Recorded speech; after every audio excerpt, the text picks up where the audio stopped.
നന്നായിട്ട് ജീവിക്കണമെന്നുണ്ടെങ്കിൽ കാൽപാദം തൊട്ട് നമസ്കരിക്കണം. എവിടം തൊട്ട് നമസ്കരിക്കണം? കാൽപാദം തൊട്ട് നമസ്കരിക്കണം. നമസ്കാരത്തിന്റെ വാക്കിന്റെ അർത്ഥം എന്താണ് കുട്ടികളെ? നമസ്കാരം എന്ന വാക്കിന്റെ അർത്ഥം എന്താണ്? ആർക്കും അറിയത്തില്ല.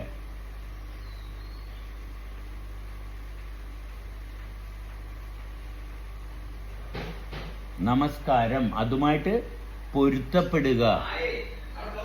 നമ്മൾ അതുമായിട്ട് പൊരുത്തപ്പെടുക, അതാണ് നമസ്കരിക്കുക. നിസ്കരിക്കുക, അതുമായിട്ട് പൊരുത്തപ്പെടുക, അതാണ് നമസ്കാരം. കാൽപാദം തൊട്ട് നമസ്കരിക്കണം. മനസ്സിലായ? അല്ലാതെ നമസ്കാരം എന്ന് പറഞ്ഞ നടക്കുക. എല്ലാവരെയും നമസ്കരിക്കണം, തീർച്ചയായിട്ടും അവരുമായിട്ട് പൊരുത്തപ്പെടണം. എന്നാണ് പറഞ്ഞത്. മനസ്സിലായ? ഇവരെല്ലാവരും നമസ്കരിക്കും. മനസ്സിലായ? വെറുതെ കൈ കൊണ്ട് കാണിക്കും, കള്ളന്മാരാ.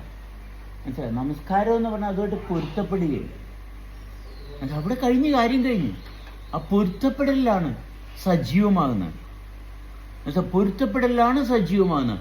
നമ്മളെ തെളിച്ചം ഉണ്ടാകണിയെന്ന് പൊരുത്തപ്പെടുമ്പോഴാണ് തെളിച്ചം ഉണ്ടാകുന്നത്. കാൽപാദം ചവിട്ടി നടക്കുമ്പോൾ അവിടെ ശ്രദ്ധ വരുമ്പോൾ പൊരുത്തപ്പെട്ടില്ലേ? അല്ലേ? ഭയങ്കര പവർഫുൾ അവേക്കണിങ് അല്ലേ? ഇതല്ലേ ഏറ്റവും സിമ്പിളായിട്ട് ചെയ്യേണ്ട കാര്യം. ഇതാണ് നമ്മൾക്ക് വേണ്ടി, ഇതാണ് നമ്മളാക്കുന്ന ഭാഗം അല്ലേ? നമസ്കരിക്കുക, പാദം തൊട്ട് വന്ദിക്കുക.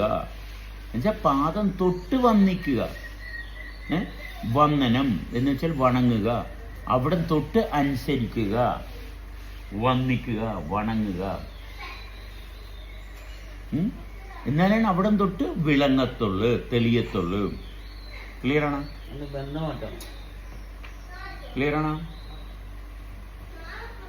ക്ലിയറാണെന്ന് പറയണം.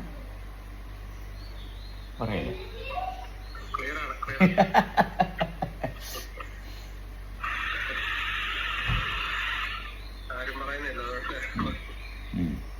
അപ്പോഴാണ് നമ്മളുടെ ശരീരം നിവർന്നു വരുന്നത്. അപ്പോഴേ നിവർന്നു വരത്തുള്ളൂ.